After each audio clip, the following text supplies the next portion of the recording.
You're watching Drive Car of the Year powered by BP, and now we're going to take a look at the large luxury SUV segment. This is a tough one and it's getting bigger and bigger every year with every manufacturer wanting to pile in, so the judges have had their work cut out for them. We've got really the segment early adopter, the one that started it all, the BMW X5. Back there we've also got the Volkswagen Touareg, recently redesigned, and the Volvo XC90.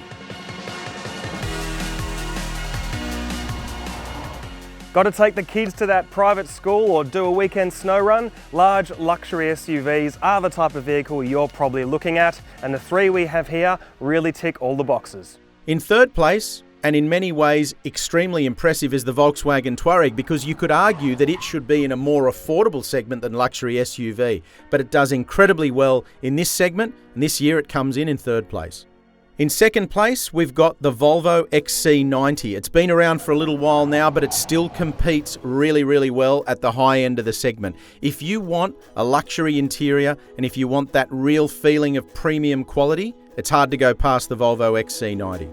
And the winner is the BMW X5, in many ways the original SUV in this segment, and in many ways the standard setter for an SUV that drives more like a car on road. It's still the best choice in this segment by some margin.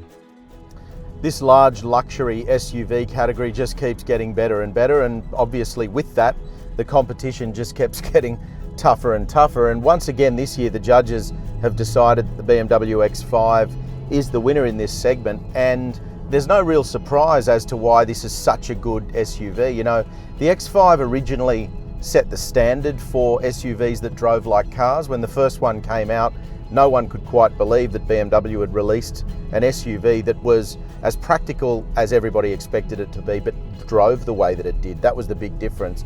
And the X5 really has always continued to uphold that tradition. It's done a particularly good job at that. And you know, you take it on a racetrack like we are at the moment and it doesn't feel out of place. That's how well tied down and sorted and balanced it is.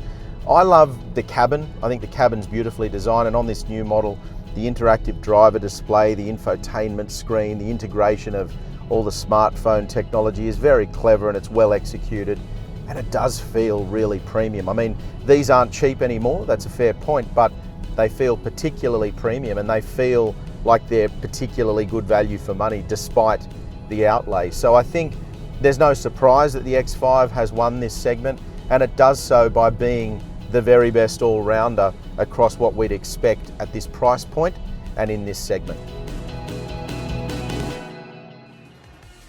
The BMW X5 is bigger and it looks much bolder than before, but it's still a super practical, super comfortable family SUV. The X5 really is contemporary BMW at its finest. Not only does it feel significant and luxurious, it really stacks up when it comes to performance and value across the range.